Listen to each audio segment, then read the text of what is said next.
Acts chapter 17 now. Throw some confetti. We're making some progress. Paul and Silas were not just released from the Philippian jail, they were escorted out by the magistrates in Philippi. They spent just a little time, we don't know how much, but they spent some time with Lydia and other believers in her home, and then they left. Picks up in verse 1 of 17. When Paul and his companions, pause a minute. Remember how I told you about the we passages where Luke says we went here or there? Apparently, here in what we have as chapter 17, Luke is not among those who traveled. I mean, he is recording the event, but he wasn't among them. Otherwise, I think he would have said, we. Okay. When Paul and his companions had passed through Amphipolis, that's a fun name to say, and Apollonia, they came to Thessalonica, where there was a Jewish synagogue. If you look on a map, Philippi is up, in ancient Rome, it was called Macedonia, right? Even today, Philippi is not very far from the coast of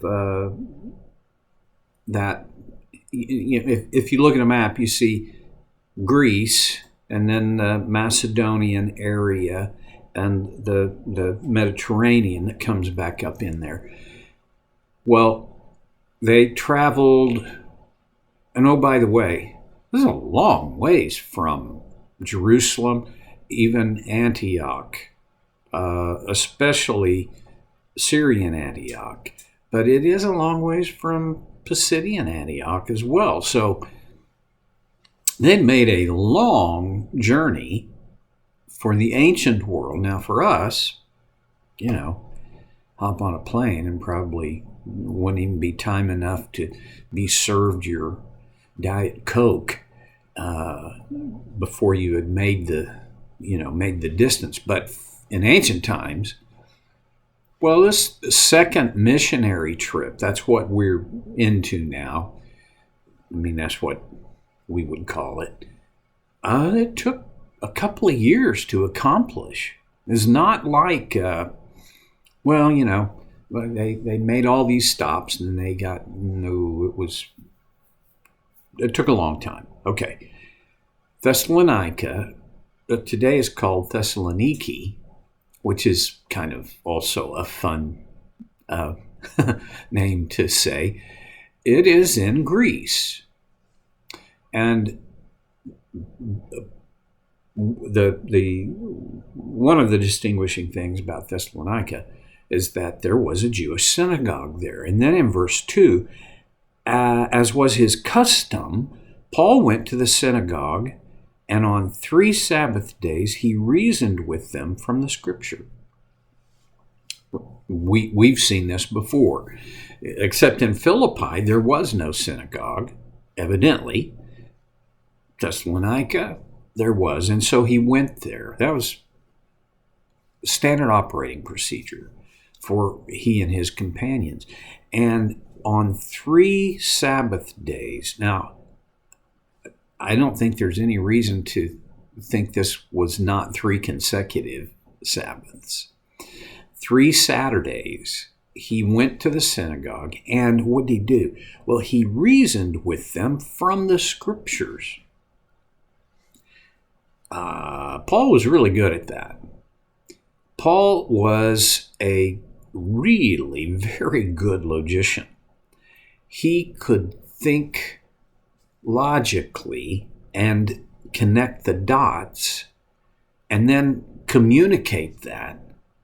That's what he did at the synagogue.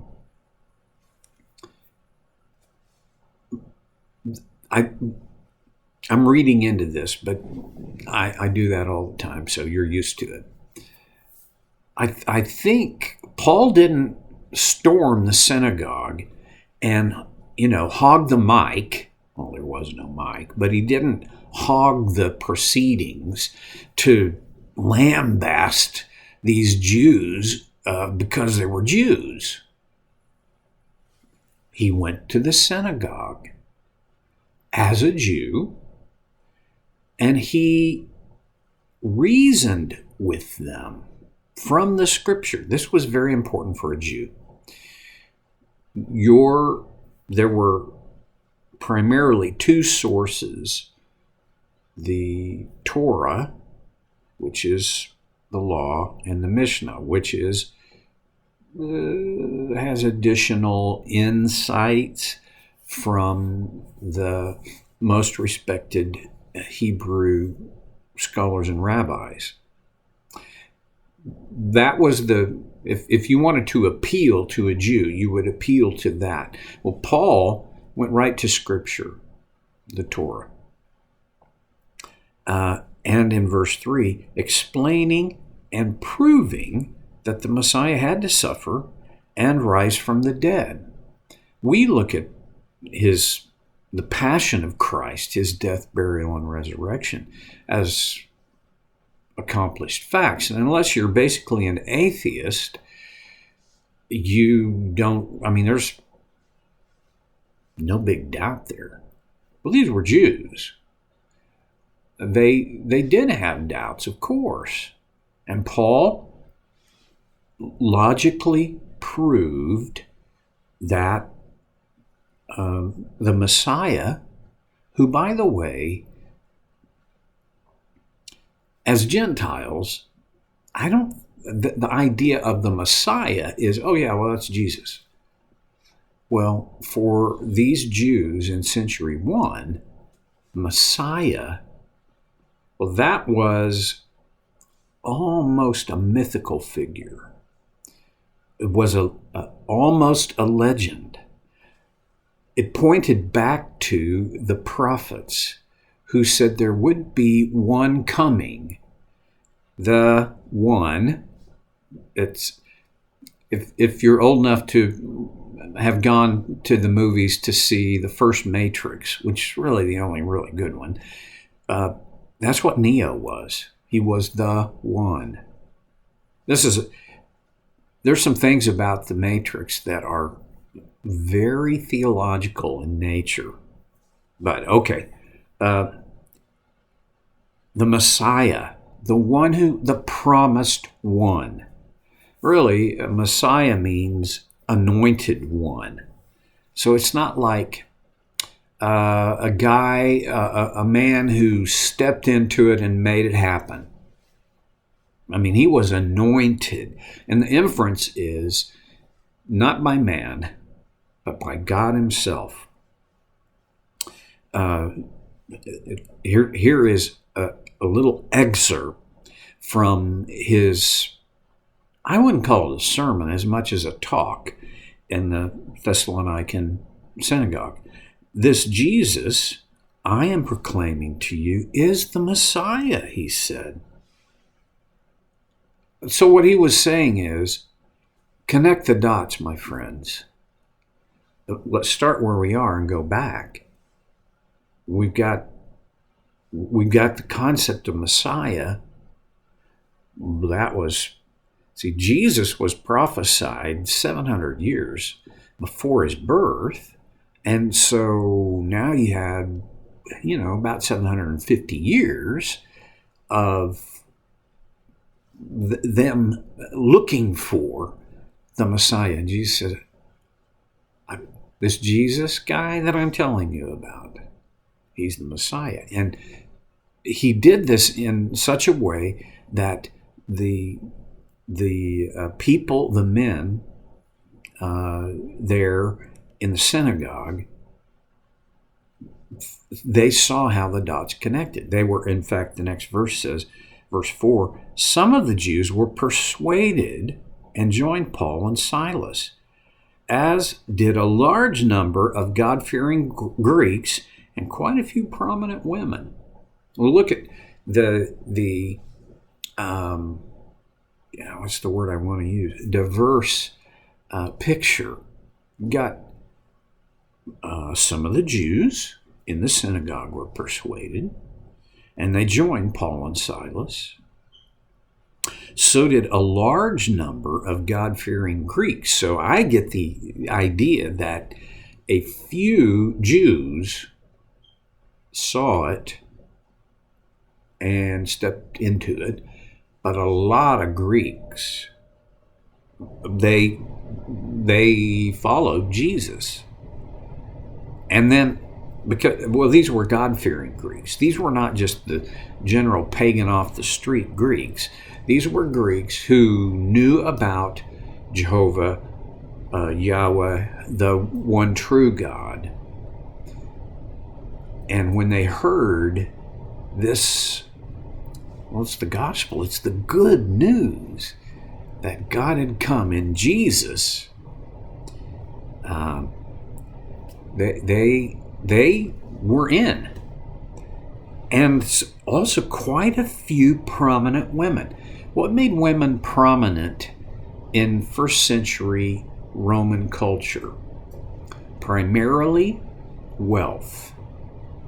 Secondarily, it's possible that they had acquired the wealth on their own through wise and shrewd business.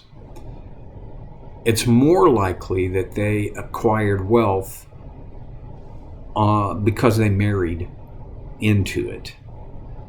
In the Roman world, Greco-Roman here, wealth was a huge determiner of your influence.